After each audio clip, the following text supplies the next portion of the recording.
அவளுக்கு சுதந்திரம் வேணும். அப்படி அது மட்டும் இருந்துட்டா மத்த சுதந்திரம் எல்லாம் அடுத்தவ என்ன உனக்கு தாரது? அப்படி நீ மாறிக்கிட்டேன்டா 60 வயசுல நான் புரிஞ்சுக்கிட்ட சுதந்திரம் 30 வயசுல என் மவளுக்கு கிடைச்ச சுதந்திரம் 18 வயசுல என் பேத்திக்கு கிடைக்க போற சுதந்திரம் நாளைக்கு அவ மக பிறக்கும் போதே கிடைச்சிடும். இந்த ஊர்ல இருக்கிற கிழட்டு கட்டைகள் விட நான் தான் அப்படியே பெரிய உழைப்பு உழைச்சுண்டெல்லாம் இல்ல. என்ன கொஞ்சம் புத்திசாலித்தனமா பொழைச்சேன்.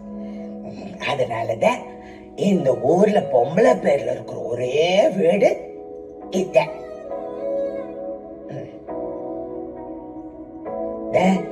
என் மகன்களுக்கு கூட சொல்லாத ரகசியத்தை ஏன் உங்களுக்கு சொல்றேன் தெரியுமா?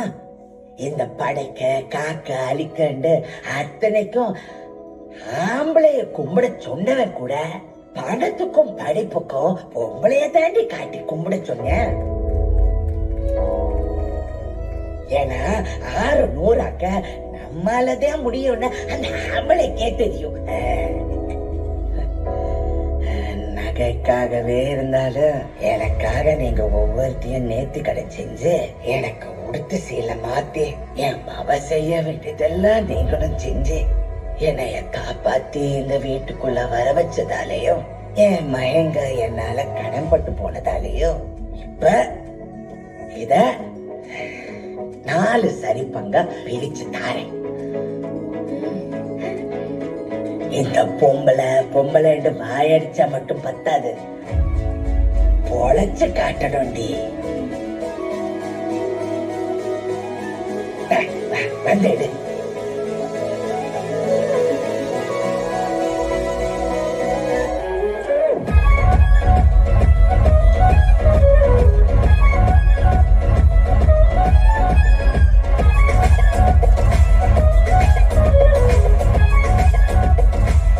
உனக்கு என் முறிய என் காதுல ஒரு வழிய சொல்லிட்டேன். இந்த 8 நாட்டு பூசாரிக்கு முன்னால வச்சு இப்ப அந்த பிள்ளை உனக்கு தீர்த்து விட்டுருவான்.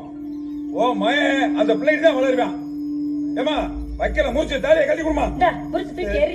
சொல்லு சொல்லு இனிமேல் ஒழுங்கா இருக்கட்டு என்ன படிச்சு பொழைக்கிற ஆளு தெரியாது வவுசி கொண்டுகிட்டு ஓடு முத. பொம்பளை பேச்சு பொழைக்க தெரியல, நீ எல்லாம் பேசிக்கிற வைக்கலாம. சொல்லுங்க இனிமே ஒழுக்கமா பொழைச்சுக்கிற. பொழுது மட்டும் இல்லடா,